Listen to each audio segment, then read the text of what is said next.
Oke, assalamualaikum warahmatullahi wabarakatuh. Ya, di sini saya Muhammad Syifa Ikal Azizi. Saya mau memberikan suatu penjelasan dari pityriasis rosea yang berupa dari SKDI-nya itu 4. Nah, ini untuk memenuhi dari penjelasan dari pityriasis rosea berupa tadi faktor resiko, definisi, patofisiologi, dan juga yang terakhir adalah histologinya seperti apa. Oke, mungkin langsung saja. Mungkin bisa kita lanjut. Oke, di sini ada definisi faktor resiko, patofisiologi, makros, dan juga histopatologi anatominya seperti apa. Oke, ini kita bisa next. Sebentar. Nah, dari definisinya ya, dari definisi dari pityriasis rosea sendiri adalah suatu kelainan kulit akut yang mana itu diawali dengan timbulnya suatu makula atau plak yang soliter berwarna merah muda dengan squama halus atau biasa disebut dengan Herald patch. Nah, di sini itu ada Herald patch ini merupakan suatu tanda khas klinis yang mana kita harus ketahui dari salah satu diagnosis klinis ya dari pityriasis rosea seperti itu. Kemudian dalam beberapa hari bahkan beberapa minggu timbul lesi yang serupa dengan ukuran yang lebih kecil di badan dan di ekstremitas proksimal yang tersusun sesuai dengan lipatan kulit. Nah, ini juga ada tambahan lagi yaitu atau dari makrosnya itu dari Christmas tree pattern yang akan dibahas di bagian makrosnya. Oke, kita lanjut. Mungkin lanjut ke bagian patofisiologi dari pityriasis rosea.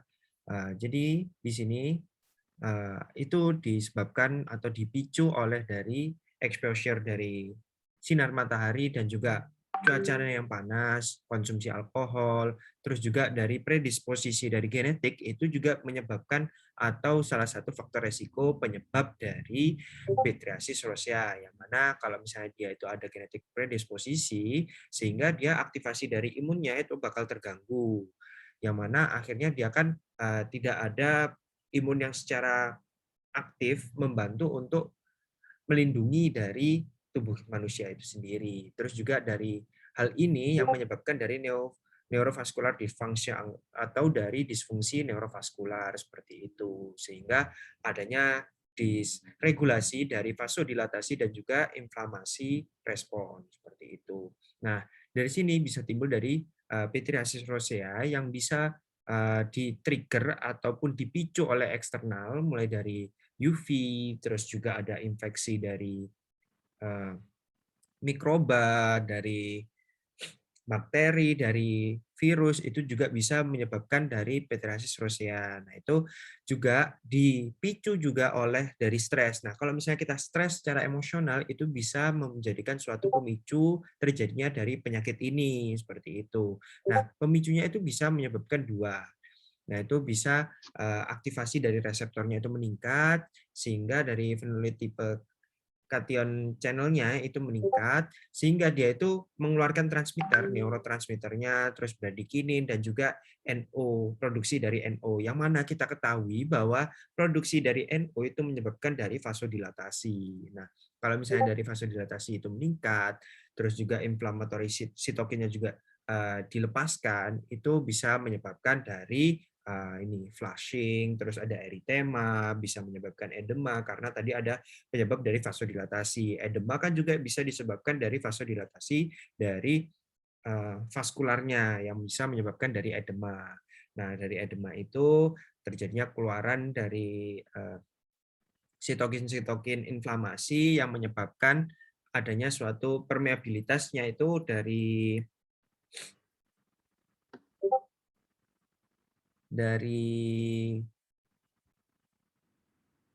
karena yang mana itu kalau misalnya peningkatan permeabilitas yang bisa menyebabkan dari edema seperti itu dan juga adanya peningkatan tadi inflamasi sehingga bisa menyebabkan eritema, nah kemerahan seperti itu dan juga adanya peningkatan tadi ya aktivasi dari reseptornya itu meningkat bisa menyebabkan dari iritasi epitelnya yang dia itu menyebabkan sistem sensornya itu juga lebih aktif yang mana dia lebih peka terhadap panas dan juga dari paparan sinar matahari. Nah, ini bisa menyebabkan dari rasa panas, rasa terbakar seperti itu.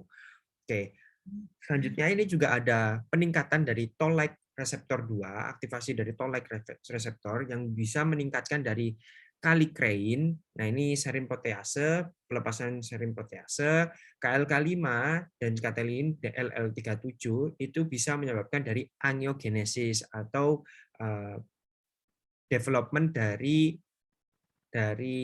pembuluh darah yang baru. Nah, itu kalau misalnya ada penambahan dari pembuluh darah yang baru itu bisa menyebabkan telangiectasia seperti itu. Nah, karena hal ini juga itu bisa meningkatkan dari sitokin inflamasinya, melepaskan sitokin inflamasinya yang bisa menyebabkan inflamasinya itu semakin berkepanjangan, bisa menyebabkan fibrosis, terus juga dari kelenjar sebasea dan juga jaringan ikatnya itu mengalami hipertrofi, yang mana itu bisa menyebabkan dari fimatus changes atau perubahan dari fimatusnya seperti itu. Dan bahkan karena dari sitokin inflamasinya itu terlepas, yang menyebabkan dari itu ya, sel darah putihnya itu masuk ke jaringan epitel yang bisa menyebabkan dari edema. Nah, itu kan tadi sudah disebutkan bahwa jaringan sel darah putih itu juga bertanggung jawab menyebabkan dari vasodilatasinya, vasodilatasi yang bisa menyebabkan edema seperti itu, dan bahkan juga menyebabkan dari papul ataupun dari pustul seperti itu. Mungkin kita bisa lanjut.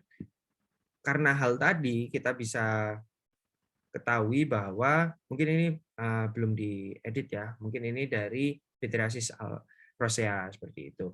Itu bisa disebabkan oleh beberapa faktor seperti paparan sinar matahari, cuaca yang panas, itu bisa menyebabkan faktor risiko.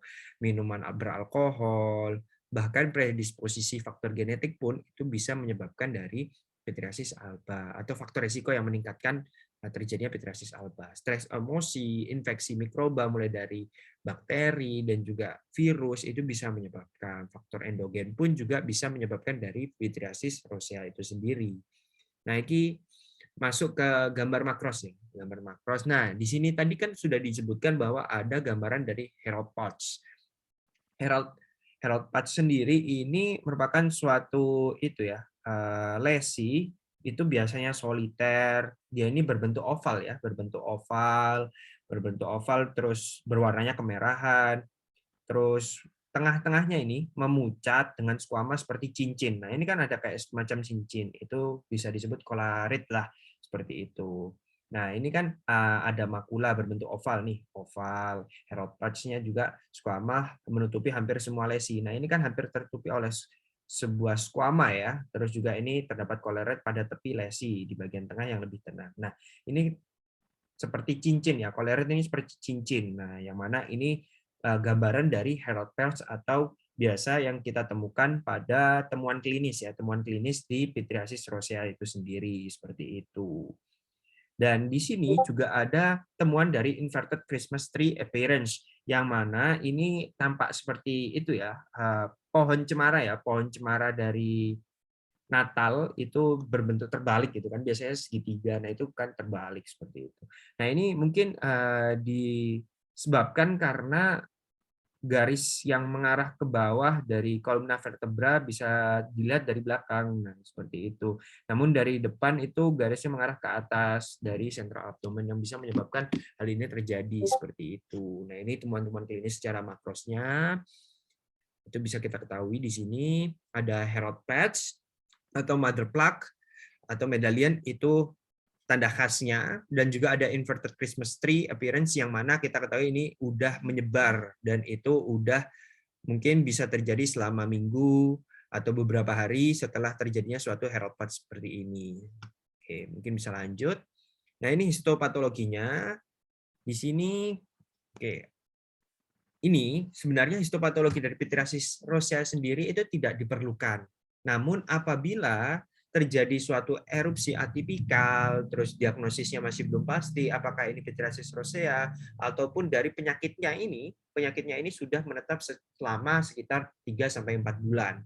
Nah, kalau misalnya terjadi selama beberapa bulan dan memang menetap secara kronis seperti ini, maka diperlukannya suatu biopsi kulit. Nah, di sini kita ketahui bahwa di sini bisa kita temukan bahwa adanya akantosis secara ringan, terus para keratosis vokal, terus ekstravasasi dari eritrosit. Nah, di jaringan epidermis ini sudah terjadi itu ya, ekstravasasi dari eritrosit itu sendiri, yang mana itu bisa ditemukan pada pityriasis rosea.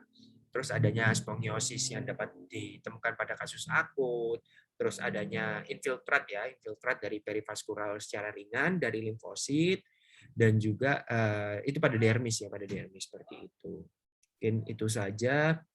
Tadi udah definisi, patofisiologi, terus adanya suatu faktor risiko, ada temuan secara makros dan mikrosnya itu udah kita bahas. Mungkin selanjutnya kita ke bagian ini ya, daftar pustakanya. Mungkin itu dari patofisiologinya itu saya temukan di Kargarik White, dan juga dari Pardowski itu dari definisinya, dan kalaupun dari faktor risiko dan lain-lain dari temuannya itu mungkin saya temukan di berbagai sumber seperti ini. Dan ini saya kutip dari titik integrasi Islamnya yang mungkin saya berikan pada kali ini, itu adalah faman ya'mal mithqala dzarratin khairan yarah wa may ya'mal mithqala dzarratin syarran yarah, yang mana artinya adalah barang siapa yang berbuat kebaikan niscaya dia akan melihatnya balasannya, dan barang siapa yang berbuat kejahatan niscaya akan dilihat balasannya pula. Dan kali ini, di kali kesempatan ini, semoga hal yang saya sampaikan ini dapat bermanfaat bagi kita semua, dapat menjadi pengetahuan bagi kita semua, dan kita bisa mencegah penyakit ini agar kita tidak terjangkit dari diri kita itu sendiri. Dan bahkan kalaupun selebihnya lagi bisa kita jelaskan ke keluarga sekitar, ke lingkungan sekitar, ke teman-teman atau relasi terdekat. Jadi itu saja dari saya. Jazakumullahu khairan katsiran. Wassalamualaikum warahmatullahi wabarakatuh.